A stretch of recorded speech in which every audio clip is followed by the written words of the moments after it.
नमस्कार, मैं राकेश वर्मा आप सभी का स्वागत करता हूं आपके अपने परिवार एशियन गुरुकुल पर। बिहार में अलग-अलग समय पर ज़रूरत के हिसाब अलग-अलग प्रक्रियाओं के माध्यम से शिक्षक-शिक्षिकाओं की बहाली हुई है। वर्तमान में बीपीएससी आयोग के द्वारा चरण दर चरण बड़े-बड़े भर्तियां ला करके शिक्षकों की भर्ती की जा रही है। पूर्व में नियोजन इकाइयों के द्वारा कई अलग-अलग चरणों में शिक्षकों की भर्ती हुई। नियोजित शिक्षकों की संख्या की यदि बात करें तो 3.5 लाख से भी अत्यधिक बहाल हुए थे। हालांकि अब उनमें से कईयों का इस्तीफा हो गया, त्यागपत्र देकर चले गए। कई जांच में गलत पाए गए तो उन्हें निकाल दिया गया और कईयों का उम्र हो चुका था तो वे रिटायर भी हो चुके हैं। साथ ही यदि बीपीएससी शिक्षकों की बात करें तो सरकारी आंकड़ों के अनुसार 2 लाख से अत्यधिक की भर्ती हुई है। उनमें से भी बहुतों ने त्यागपत्र दिया, इस्तीफा दिया, बहुत जांच में गलत पाए गए तो निकाल दिए गए और बहुत बिना त्यागपत्र इस्तीफा दिए ही भाग गए जो फर्जी थे, अयोग्य थे, जिनको डर था कार्रवाई होने का। लेकिन अब भी चाहे नियोजित हों या फिर बीपीएससी हों, इनमें हजारों की तादाद में फर्जी और अयोग्य शिक्षक भरे पड़े हैं। अभी वे सीना तान खड़े हैं कि कौन क्या कर लेगा, जब होगा तब देखा जाएगा। जब तक हैं बने रहेंगे, डटे रहेंगे। जब नियोजन इकाइयों के द्वारा विभिन्न माध्यमों से नियोजित शिक्षकों की बहाली हुई थी तो बहाली प्रक्रिया पर सवालिया निशान खड़े किए गए थे। तमाम अलग-अलग एनजीओज एवं थर्ड पार्टी के द्वारा बिहार सरकार, शिक्षा विभाग, शिक्षा मंत्रालय के पास शिकायतें दर्ज की जा रही थी। बारंबार अलग-अलग माध्यमों से आवाज़ें उठाई जा रही थी। जब कुछ बात नहीं बन पा रहा था तो फिर माननीय कोर्ट का दरवाज़ा खटखटाया गया और माननीय कोर्ट के निर्देशानुसार राज्य निगरानी ब्यूरो का गठन किया गया। राज्य निगरानी ब्यूरो का गठन 2015 में हुआ था। लगभग 10 वर्ष बीतने को है। अब तक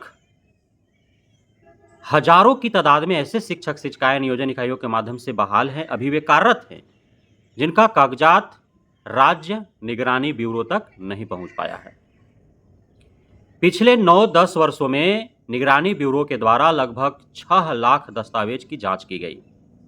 उन 6 लाख दस्तावेज में लगभग 2560 दस्तावेज फर्जी पाए गए। उनमें संलिप्त लगभग 1317 एफआईआर दर्ज किए गए हैं, मुकदमे प्राथमिकी दर्ज किए गए हैं। ये जो प्राथमिकी दर्ज किए गए हैं, मुकदमे दायर किए गए हैं, इनमें अभ्यर्थी भी हैं, इनमें अधिकारी भी हैं, कर्मचारी भी हैं और जनप्रतिनिधि भी हैं। वहीं लगभग 1252 शिक्षक शिक्षिकाओं को अब तक निलंबित कर दिया गया है, उनको निष्कासित कर दिया गया है। लेकिन अब भी 32,570 ऐसे शिक्षक शिक्षिकाएं हैं जिनका सारे कागजात या कुछ कागजात दूसरे राज्यों से हैं। या तो वे पूरी पढ़ाई दूसरे राज्य से किए हुए हैं या फिर कोई डीएलएड बाहर से कर रखा है, कोई बीएड बाहर से कर रखा है, कोई ग्रेजुएशन पोस्ट ग्रेजुएशन बाहर से कर रखा है। तो अब उनका जो कागजात है, जो सर्टिफिकेट है, दूसरे राज्यों के बोर्ड यूनिवर्सिटी से है। वैसे शिक्षक शिक्षिकाओं की संख्या नियोजन इकाइयों के माध्यम से जो बहाल होकर के आए हैं उनमें से लगभग 32,570 हैं। अब तक पिछले 9 वर्षों में उन्हीं शिक्षक शिक्षिकाओं के कागजात जांच हो पाए हैं जो 6 लाख कागजात जांच हुए हैं, जिनका डॉक्यूमेंट्स बिहार का रहा है। बिहार के बोर्ड यूनिवर्सिटी से उन्होंने अपना योग्यता धारण कर रखा है। चूंकि अब बिहार के निगरानी ब्यूरो का बिहार के ही बोर्ड यूनिवर्सिटी से जो निर्गत प्रमाण पत्र है उनका जांच करने में जब इतना समय लगा तो दूसरे राज्यों के 32,570 जो कागजात हैं उसे जांच करने में कितने समय लगेंगे इसकी कल्पना किया जा सकता है। लेकिन निगरानी ब्यूरो के जो अधिकारी पदाधिकारी हैं उनके द्वारा उन 32,570 शिक्षक शिक्षिकाओं के जिन जिन राज्यों के बोर्ड यूनिवर्सिटी से प्रमाण पत्र निर्गत हुए हैं उन सभी राज्यों के प्रधान सचिव एवं शिक्षा सचिवों को पत्र लिखा जा चुका है कि वे जांच में सहयोग करें। अब 6 लाख प्रमाण पत्र जांच किए गए तो उनमें कितने फर्जी पाए गए? लगभग 2560 के इर्द गिर्द, क्योंकि बिहार के ही सारे कागजात थे। तो खुद के राज्य से फर्जीवाड़ा करना थोड़ा कठोर काम हो जाता है, कठिन काम हो जाता है, टेढ़ी खीर हो जाता है, और चाहते भी नहीं हैं लोग कि अपने ही राज्य से फर्जीवाड़ा करके और अपने ही राज्य में फर्जी तरीके से बहाल हुआ जाए, क्योंकि जांच होंगे, आसानी से जांच में पकड़े जाएंगे।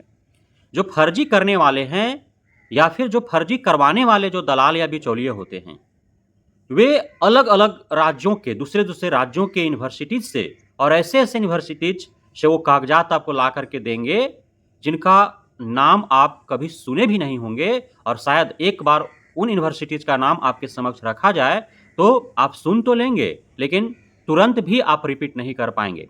इतना बड़ा बड़ा यूनिवर्सिटीज का नाम, ऐसे टेढ़े टेढ़े नाम, और वहां से ला करके आपको वो बिचौलिया, वह दलाल जो है सर्टिफिकेट आपको दे देता है। घर बैठे आपको मिल जाता है, आपको भी जो है आसानी होती है, और आप भी अंदर अंदर खुश होते हैं। आपको मन में भी लड्डू फूटते रहता है कि चलो बहुत महान आदमी से मुलाकात हो गया है, वो तो बिना पढ़े ही, बिना क्लास किए ही, बिना यूनिवर्सिटी का मुंह देखे ही और कागजात ला करके दे दिया। और जब आपके हाथों में कागजात मिलते हैं तो कागजात भी यूं ही जो है ओरिजिनल की भांति ही दिखता है, तो आप उसे पकड़ भी नहीं पाते हैं।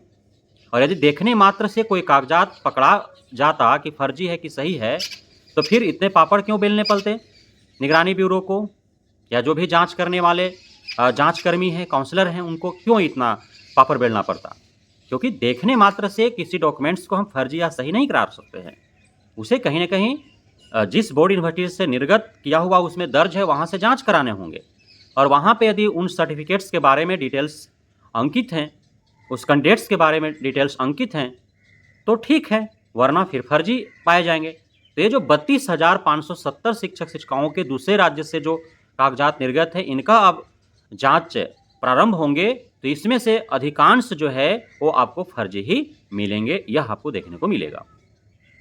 तो शिक्षा विभाग पूरी तरह से कमर कस चुकी है कि जितना जल्द, अब लेट लतीफ हुए, लेकिन अब नहीं, अब बहुत हो गया समय। अब जितना अति शीघ्रता से, चाहे वो नियोजित शिक्षक शिक्षिकाएं हों या बीपीएससी शिक्षक शिक्षिकाएं हों, यदि वे फर्जी और अयोग्य हैं तो उन्हें शीघ्रतापूर्ण बाहर किया जाए, और फ्रेश रिक्रूटमेंट के जरिए नए बेरोजगार, कुशल, ज्ञानी, बुद्धिजीवी, विवेकशील, जो योग्य और सही शिक्षक अभ्यर्थी हैं, उनको शिक्षक के रूप में बहाल किया जाए। बहुत बहुत धन्यवाद आप सभी साथियों का हमारे साथ जुड़े रहने के लिए, बने रहने के लिए, मित्र प्यार देने के लिए, भरोसा बनाए रखने के लिए।